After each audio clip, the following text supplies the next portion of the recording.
I wanted to start off by thanking everyone for showing up tonight to this. This is our fourth public meeting for Adams Road.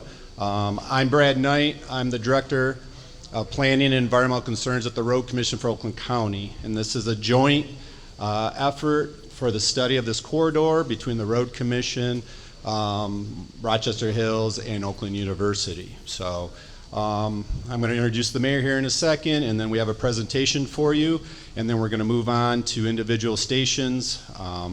Leah from HRC, who's a consultant on this project, she'll give a little more detail on that. But I think that's all I have to say. I'm going to introduce you to your favorite mayor, Brian Barnett, and I think he's around here somewhere. There he is. Thank you, everyone. Have a good time tonight. I'm also the only mayor, so that's probably forced applause. Good evening, everyone. Thank you for being here. Thank you for taking some time on a beautiful fall day to join us in this continued journey. My job tonight, hopefully, is relatively quick, but I want to start by probably the most important part, thanking each of you for being a part of this process. This is a long process. Some of you have been here since the beginning, and there is a long way to go in this process. This is just one step along the way. We want to be really good stewards of your time, and the team has designed this so that it's about 1/3 of us talking and 2/3 of you talking and us listening. And we'll try and move quickly through that so that we are here to be able to, through a variety of stations, hear what's being presented, and then share your comments, your thoughts, what the team got right, maybe what they missed, what we should consider, what needs to be factored in as we move forward. Let me rewind for just a minute, if it's all right with you, to talk about why we're here, right? Why Adams Road in the first place? Well, Adams Road is, how many of you live near Adams Road? My hand is up as well. I figured that'd be a pretty good usage of an easy question. I live off Adams Road as well. Throughout our city's history, going back to the early 2000s, we do a statistically significant survey of our residents, and we ask a bunch of questions. Maybe some of you have gotten this in the past. We asked about taxes and parks and roads and all the sorts of things you might want to find out if you're in municipal government. And one of the questions we ask every 2 years is, what road gives you the most trouble? What road gives you the most heartburn? And for a long time, that road was Tinkin. Tinkin was the road that in 2007, 2009, 2011, I think maybe 2013, was the road that our residents said gave them the most challenge, was the road that was the most frustrating. And that was wide. It could be safety components, it could be the traffic or so forth. And as you know, the city embarked on a process with the Road Commission to look at making some improvements to Tinkin. And that was a wild process. Anybody participate in that? Okay, we had probably, Dr. Stamps did, of course. He's involved in everything in the city back to I won't say when, but a ways back. Good friend. But that probably had, probably 5 or 6 times the amount of participation that we've seen through this process. It was wildly engaging the community. And you saw what happened with Tinkin. And after that, while not everyone was happy with that suggested solution, that road fell. And one road replaced it. And it's been the road that's been at the top of the list of our residents for the road that needs the city's attention the most, and that is Adams. Adams is the road that our residents have said is the road that needs the city's attention now. So what do you do? So we know where the residents, from a statistically significant citywide perspective, obviously we have a very Adams-centric crowd here, is concerned about. Then you start to put together a team. And the interesting part of this is that the team that was put together is important. They're all represented here. Each person has a unique aspect of this, but probably the most important team member here is not the city. It's the Road Commission. Because many of you live in neighborhoods, and there's probably one house in your neighborhood where you're like, I wish they'd paint that house a different color. I wish they'd mow their yard more often. I wish, but you can't do anything because you don't own that house. Well, the situation is the same for us. We don't own Adams Road. The Road Commission does. So anything that would ever happen on Adams Road must get the blessing of the Road Commission of Oakland County. They're represented here. Brad introduced me just a few minutes ago. The city, of course, and by the way, the Road Commission owns almost all of the mile roads that you would consider mile roads in our city. Think Adams, John R., South Boulevard, Avon, Walton. All of those roads are owned by the Road Commission. The city is an important partner in this because The city owns all the ancillary roads that feed into Adams Road, right? All the local neighborhood streets. And of course, we care deeply about master transportation and what we want our city to look like, hopefully led by the comments and feedback of our residents over the next 10, 20, 30, 40 years. That's the city's role in this. Oakland University is an important partner because they own all of the property on the west side of Adams Road from Butler all the way to Walton. And so anything that might occur on that road would need, at some point, their participation. So why not bring them along early? So you build the team of the people that are really the folks that can make something happen. Nothing can happen without all three. Two of the three can't make anything happen. One of the three can't make anything happen. All three really have to be on the same page to move something forward. So we started this process probably 4 years ago. And the Road Commission took the lead in terms of getting a grant to begin finding money to start this process that you see here. And this PEL process that Leah will talk about in just a second is a long, painstakingly difficult, everything you know and make fun of about government kind of process. It started 3 years ago. How many of you were at our first meeting 3 years ago at university, at the church? Yes, thank you. Thank you for staying with us. For the last 3 years, we have been engaging our residents in a variety of ways, through multiple town halls, multiple meetings like this, through online surveys, meeting with homeowners associations, meeting with the LDFAs, all sorts of ways that we've gathered input. About 2,000 unique pieces of input have come in on this project. That's a lot. We don't get that often. I think Tinkin might have had about 8,000. Crooks before that, Melinda Hill might remember, had about 12,000. So people care a lot about roads in this community, and it's evident by the amount of people that are, have been a part of this process. Now, how many of you, this is your first meeting? Well, welcome to the party. You're joining us still with lots of time to learn and get information. But part of the major part of this process is to find out what your residents want. What are the residents thinking? What do they want to see in their community? And then capture that information, and that's what you're going to see tonight. You're going to see a summation of, to date, over the last 3 years, sort of what we've heard. But let me ruin Leah's presentation just a little bit. I'll tell you what we heard. And this is where it becomes a little challenging. And before I go into that, let me say one thing. I want to recognize a couple council people that are here. I see Councilmember Carol Moreland, and I saw Marvin Neubauer in the back. Great partners with the city team, and I want to thank all the team that is here from the city and from places like all of our partners that are here as well.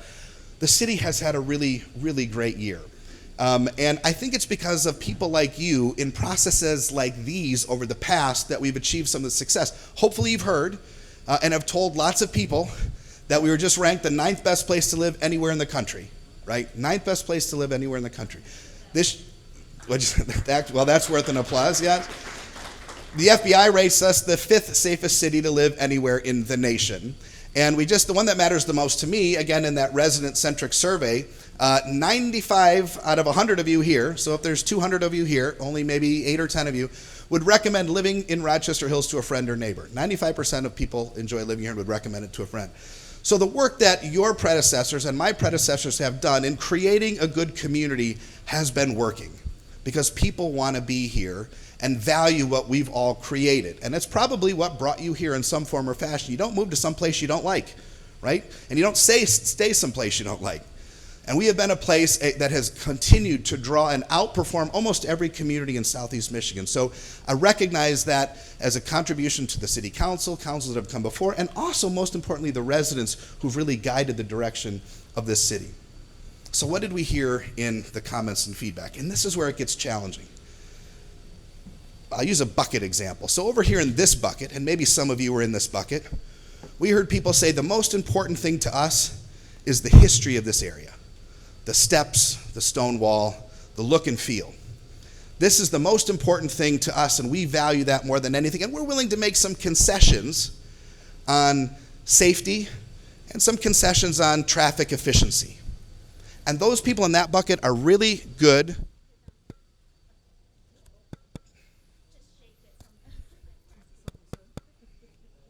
Hello?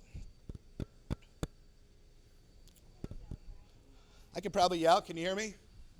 All right. There we go.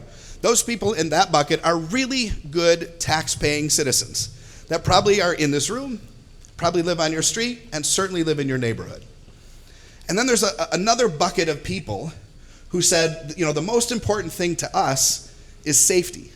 We don't like the entrance at Butler Road.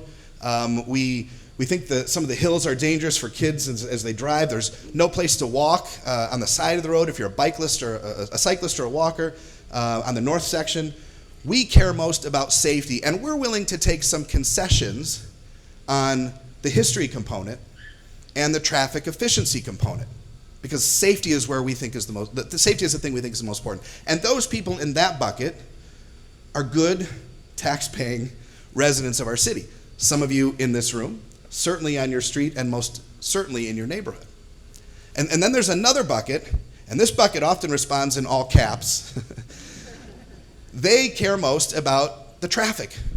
It tends to be the number one complaint we get in the city is traffic congestion, even though it doesn't rank that high overall compared to other cities. And they feel most important and passionate about traffic. If you're going to do something to Adams Road, you better fix it for the next 30 or 40 years. And you better fix it in a way that manages traffic. And we're willing to make some concessions on safety and some concessions on history because we think traffic efficiency is the most important thing. And those people are really good tax-paying residents of our city. And they're probably in this crowd, they're on your street, and they're certainly in your neighborhood. So which bucket of residents is right? And which bucket of residents do you elevate over the other? Now you have an answer in your head based on the bucket you're in, right? But from a city standpoint, that becomes the problem. It's the consummate prisoner's dilemma. Selecting one deselects the other two. So generally what a city tries to do, and what this process is in the part of doing now, is taking the resident feedback from across this wide spectrum. And I mentioned 3 buckets, but there's 1,000 lanes in between each of those buckets, and maybe you fall into one of those. Is take that information and marry it, overlay it with data. Because we try to use data to drive almost all the decisions in the city. Traffic data, congestion data, data about development in the surrounding communities, data about traffic safety from people, not me. This is not my profession. I'm not an expert in this at all. But many of the people around this room are. They do it professionally. They've done it every day for many, many years. Adams Road is another road in Clinton Township. It's another road in West Bloomfield. It's a different road in Pontiac. It's passionate to us here because we love Adams Road. I think Adams Road is the most beautiful road in our city. But how do you do that? How does a city, at this point, once you get all this information, make a decision? Well, tonight you'll see what the experts, as they've overlaid what they've found, years of technical expertise, what they've heard from all of you, your comments, maybe not your individual bucket, but the collective bucket of this community has driven us to where we are today. The last thing, where do we go from here? So as I mentioned, logistically, in just a few moments, we're going to release you to talk, ask any question you have. I'll be in the back. You'll be able to ask anything. You won't leave here with a question, because we'll stay until we answer every one. But if you're of the mindset that something's going to happen, no matter what bucket you're in, quickly, I hate to be the bearer of bad news, but it's not going to happen. It's estimated that this project, no matter what it might be, if it's anything different than the bucket that does nothing, is probably going to be at least $40 to $50 million. Now, the city of Rochester Hills, and our council members know this, spend on average about $5 million a year total on roads. So unless we get help from the federal government, we would have to not spend a single dollar on major roads for 10 years. Of course, that doesn't take into account any inflation or rising costs, which would be probably more like 15 years. But just straight math, we'd have to not spend another dollar on roads for 10 years in order to have enough money to do this project. So it is clear that nothing happens on this road without federal or some sort of state government assistance. The pool that found money for Tinkin is in a track that we all across Michigan, all across the United States chase. That federal funding is in a process that if we were successful right now, we could at the earliest be eligible for funding in 2031. So if you have an 8th grader playing football on the field out here, by the way, we did not know there was a football game here. They did not tell us that there was a football game. We found that out yesterday. Apologize for the parking challenges. But you have an 8th grader playing football here at West. They will have graduated West, graduated Rochester High School, and are probably in their junior year at Michigan State University before something happens on Adams.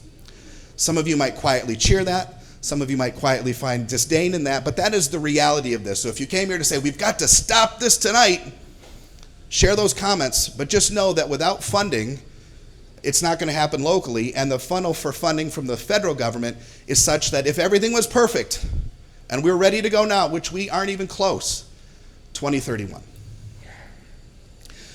So I want to circle back to the very beginning. Thank you for being here. Thank you for being a part of this process. This is why our city excels in so many ways, because we have an active community base. It doesn't fight, it doesn't come here to belittle people, but comes to try to make their point heard, shares with reason. You know, 65% of our residents have a bachelor's degree. It's off the charts. And that's helpful in processes like this because we get great input. So much of what you'll see into the next few minutes is because all of you have been a part of this process. So I'm going to turn it over to Leah. Leah Michaels is the one who will walk us through this very quick presentation. And then we're going to release you to the tables. And we have something special over here that we've never shown before. This is at this table over here will be a flyover of one of the proposals for you to be able to see what this might look like if this moves forward. So I'll turn this over to Leah. I'll be here in the back. Thank you again for your participation. Thank you for being great residents of our city. Leah Michaels.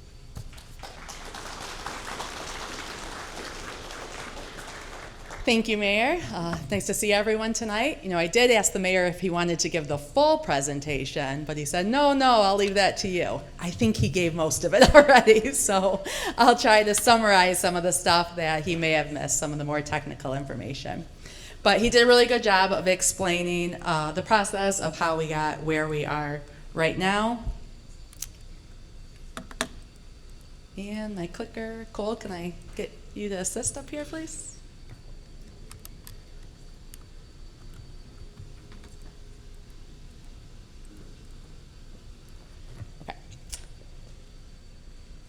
So he did a really good job of explaining the collaboration, all 3 agencies that are involved, as well as all of our consultants. So I'll kind of get into the purpose of the meeting tonight, which again, he really went through. But what I'm going to talk about is a summary of all the engagement we've done so far. I'm also going to bring us back to the purpose of the project, present what the refined alternative is, what we heard, and how we use that to better refine this alternative. Kind of touch on the next steps, and then, as the mayor said, afterwards we'll have stations that everyone can visit. At each station, there's going to be boards that have key information related to the purpose of the study, as well as scrolls that you can really see the details of what this refined alternative looks like. And then we also will have a 3D model that's pretty cool that you can check out, and we'll have people explaining it. So just to reiterate, we're in the 4th phase of this project. We've had multiple meetings, multiple opportunities online where we've received feedback, various surveys. Our last round of engagement, we received almost 2,000 comments. And I'll let you know that we did read all of them, and we have them all documented. They're even on the website if anyone does want to check them out. Everything is summarized on our project website. So back to why we started this. The purpose of the project is really to create a corridor that will maximize the benefits and improvements to the public while maintaining the character for future generations. One of our very first meetings, we asked for what everybody's vision of Adams Road was.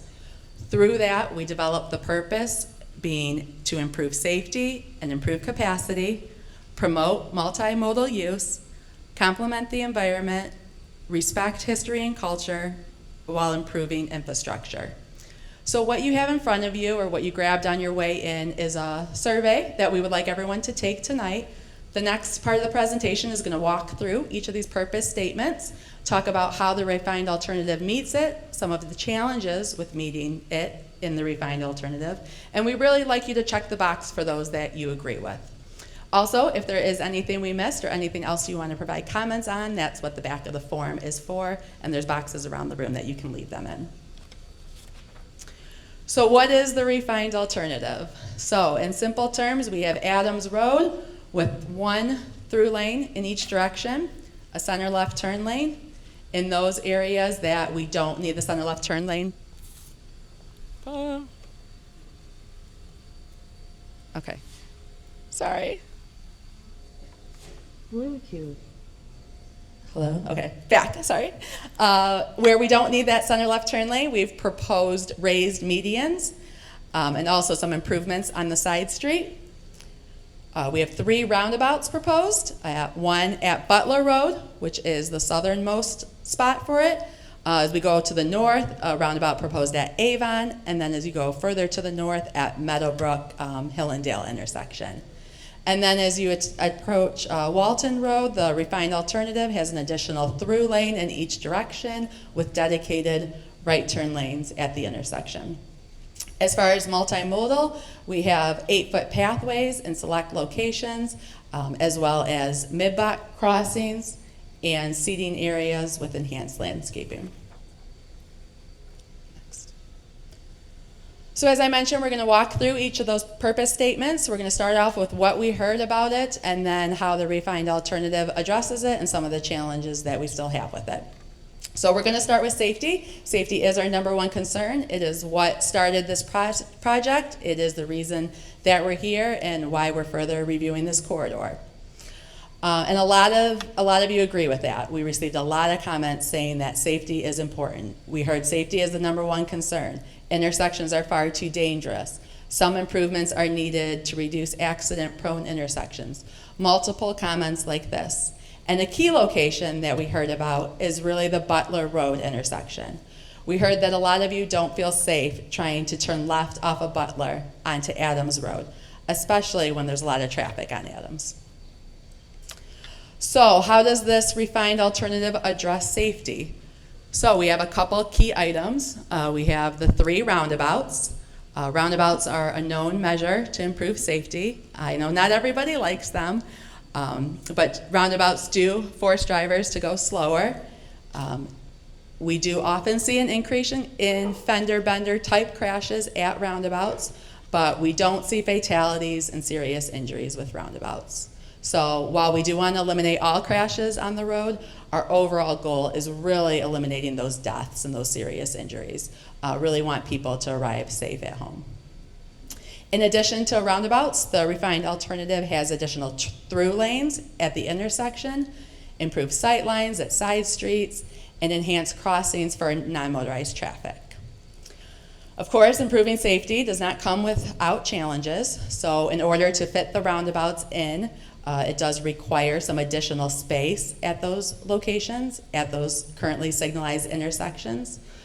We have worked to shift the roundabout to really refine and minimize the impacts to some homes and other properties along Adams Road. In addition, trying to improve some sight lines will require us to fill some of the hill, raise the road in some areas, lower the road in some areas, really adjust the topography along Adams Road. And unfortunately, that does have some impacts outside of the road.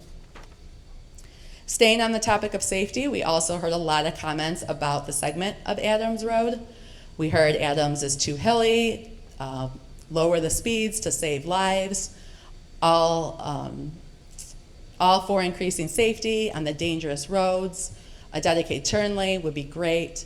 We have a lot of comments about how to improve safety on Adams.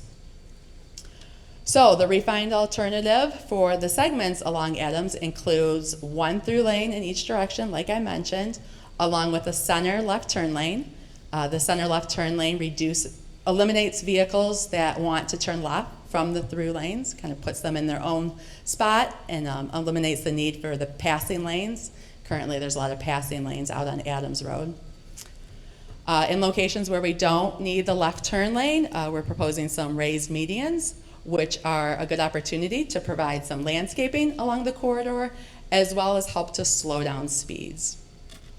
So again, we have challenges with improving safety. A lot of comments about let's lower the speed limit on Adams Road. Unfortunately, we can't just change the speed limit and have people follow it. People just won't follow it. So this project really gives us an opportunity to design this road so that people are forced to slow down. So ways that we can do that is by adding the medians, having a tighter road, enhanced landscaping. This project will give us an opportunity to really add some design elements to help slow down traffic on Adams. So if we move into safety, we had a lot of comments about safety, capacity.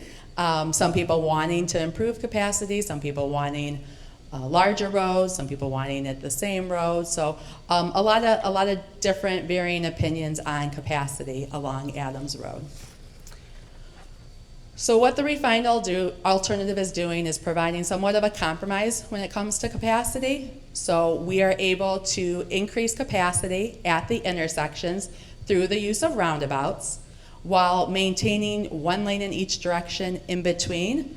So on those locations, we're able to keep the road tighter and really limit the impacts outside of the road between the roundabouts. Since the last time we met, we've also refined this alternative to shift the road in an area to have less impacts on some of the trees and the area on the golf course. So since last time we met, we have done some shifts in the road, some shifts in where the roundabouts are going to really try to narrow up those impacts outside the road. One thing that we've heard a lot about is that emergency services cannot navigate the corridor as it currently stands. With the 2 lanes and no shoulders, hills on both sides, they really avoid the road. So we've had a lot of meetings with emergency services, and they really are in favor of having this 3-lane. That center left turn lane really gives them an opportunity to go around traffic and actually use this road. And you will see that medians are proposed in select locations. That is in locations that in working with emergency services, they felt that we could accommodate both. So what we heard about multimodal, we heard that a lot of people want to bike, walk, and run along Adams Road. But since our last meeting and a lot of comments at our last meeting, we did hear that there's not necessarily a need for a pathway along the west side of the road. We do want to have a compromise between adding the pathway and also the impacts that it has outside the roadway. So what our refined alternative includes are 8-foot pathways in select locations. So there will be a continuous pathway along the east side of Adams Road. Along the west side of Adams Road, we're not proposing a pathway from Avon up to Meadowbrook, which is all in front of the golf course area. Reason for this is there's really not a destination over there. And through the use of the roundabouts, we can have some safe crossings of Adams Road to get people from one side to the other.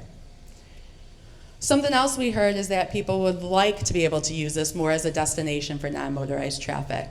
So we have proposed some seating areas strategically placed along the corridor, which will provide opportunities for all road users to use this road and locations with benches and trash cans and other amenities along the corridor. Specifically, one area we're looking at doing this is in front of the Dodge House. So really getting more non-foot traffic to be able to come see the Dodge House from the road and have areas where they can enjoy it. With this project, a really cool thing is that you'd be able to walk all the way from Innovation Hills up to the village of Rochester Hills, which you currently can't do now, and I know a lot of our non-motorized folks would be pretty excited about that.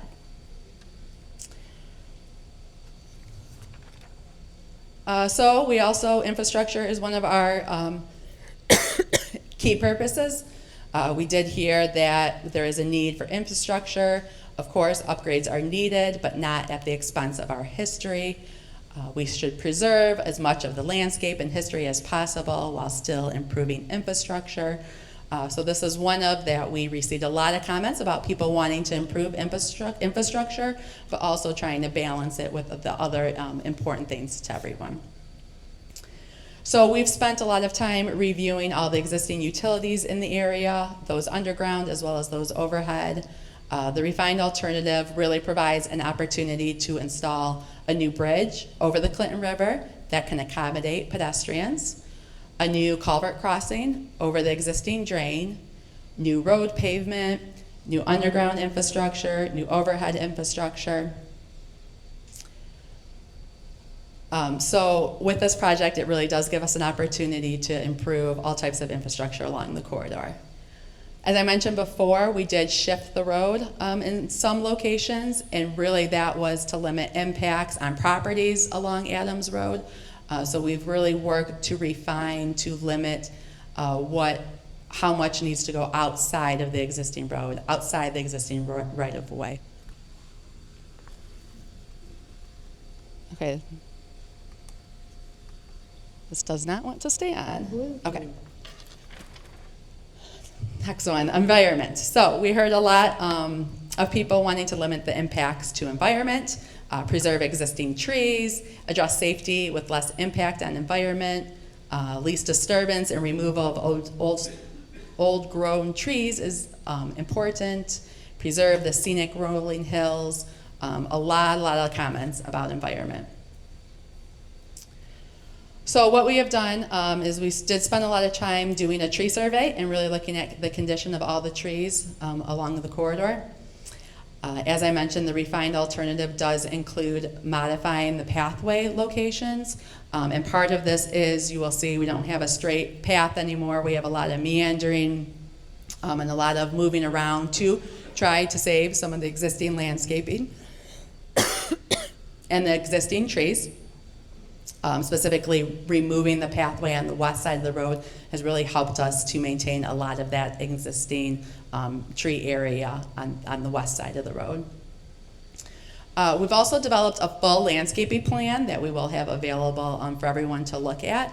So while we will be removing trees, this landscaping plan does include hundreds of new trees and plants to replace those that will be removed. We have opportunities for enhanced landscaping, such as the seating areas that I mentioned, inside the roundabouts, along those medians on the road. We understand that it does take time for new trees to mature, and there is a balance to creating a plan that's sustainable. But we really want the refined alternative to focus on maintaining that rural feel for the corridor while we work on keeping up with the growing surroundings. So last on our list is the history and culture. Again, we heard a lot about this, very important to a lot of people. Respect the historical significance. Please keep history and environment on this corridor. The history really matters. Save history. A lot of input on the history and culture along the corridor, and we definitely understand why. So we've completed an above ground intensive level survey. We have a historian here tonight for those that do want to speak with him. You can hit up the history table.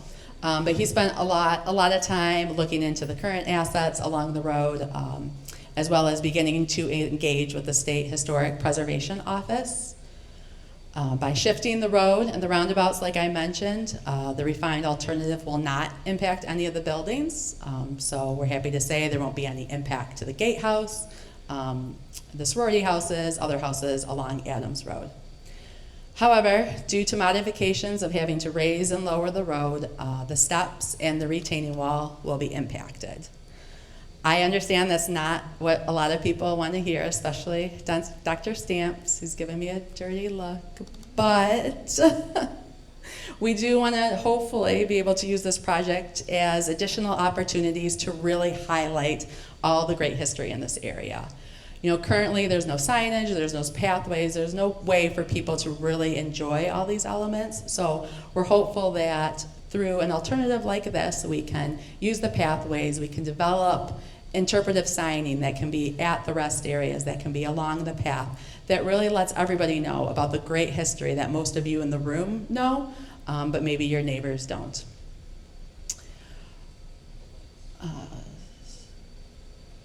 So the refined alternative really does try to focus on preserving and improving the historic and cultural importance of the area. So I do want to encourage you to visit our history station and learn more. So I kind of quickly walk through all of the purpose statements and what this refined alternative means. So as I mentioned, if you can check the boxes for the ones that you agree with. Our next step after this meeting is the team will be summarizing everything we heard from tonight. We'll be finalizing a report that we do have to submit to Federal Highway. And then we move into a more detailed environmental assessment, so a more detailed environmental review of the corridor. So there will be one more public meeting, which will be the final public meeting. That won't be until early 2027. So there will be a little break here from when we will meet again. But we do plan to keep everything updated on the website, so if you do visit the website, we'll continue to put reports and things that we're working on in the meantime. As a reminder, we don't have any construction funding, so as the mayor mentioned, no set time for construction. So over the next 2 years, we're really working on getting through some of the environmental clearances. So I just want to thank everybody for joining us tonight. As I mentioned, check out the refined alternative, the flyover, pretty cool video, and go ahead and talk with, we have staff from the city, the road commission, HRC, other consultants. So I want to encourage you to stick around and talk with everybody. So thanks for coming tonight, and we'll be here to talk. Thanks.